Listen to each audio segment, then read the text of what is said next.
Hi, this is Vicky from Learning Home Volunteers, and with the beginning of school comes the beginning of apple season. There are 2,500 different types of apples grown in the United States and 7,500 different types of apples in the world. Apple trees can be found in all 50 states, and the biggest producer of apples is China. They produced last year 44 million tons of apples. That is a lot of apples. Obviously, we can just eat apples just as they come off the tree, but apples are used for so much more. You can make sweets, which we'll do this session, drink apple juice, make adult drinks by fermenting apples, and even make applesauce. We hope in this session your little one will get a chance to try a couple different types of apples, explore different things that can be done with apples, and even play a game with apples. Ready to get started? We have three great books for the session on apples, and what a better place to start than at the beginning of the apple journey, the day that the apples were picked. Once we picked, I know that the next thing that comes to mind when I think of apples is apple pie. And this book, An Apple Pie for Dinner, is about a woman who also wanted apple pie for dinner but didn't have any apples. How can she get some so she can have delicious apple pie? Our last book, 10 Apples on Top, is a Dr. Seuss classic. It is a silly book, like many of his books are, about three friends who try to balance as many apples on their head as possible. We have a little apple balancing task for you to try too. Bobbing for apples is so fun and it can be done in a number of different ways. My favorite is just to put water in a bowl and have the child try to get the apple by capturing it with their mouth.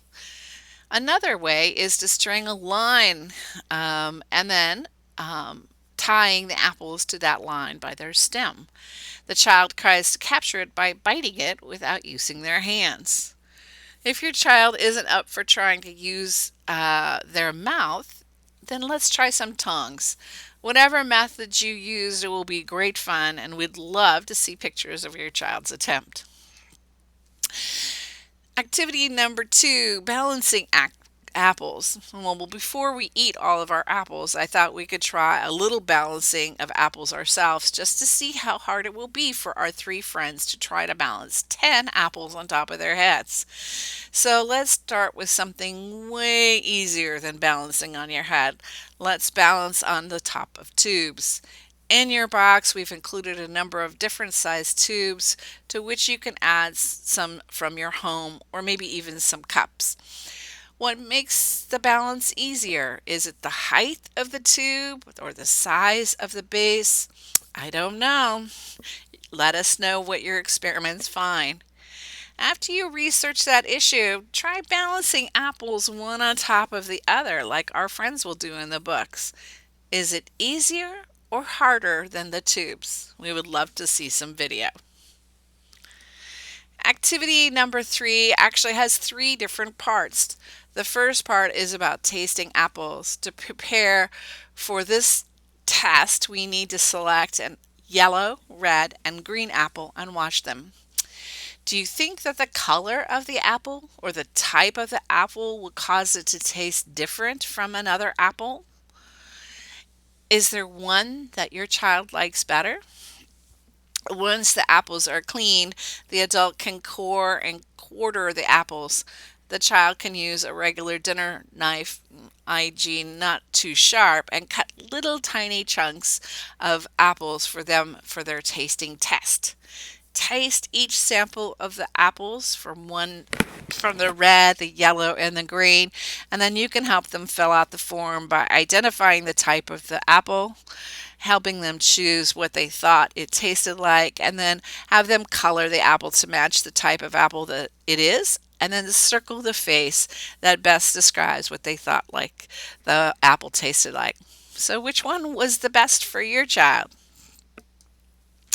The second part of this activity is going to provide some words to the parts of the apple, and we've provided some cards to help with this.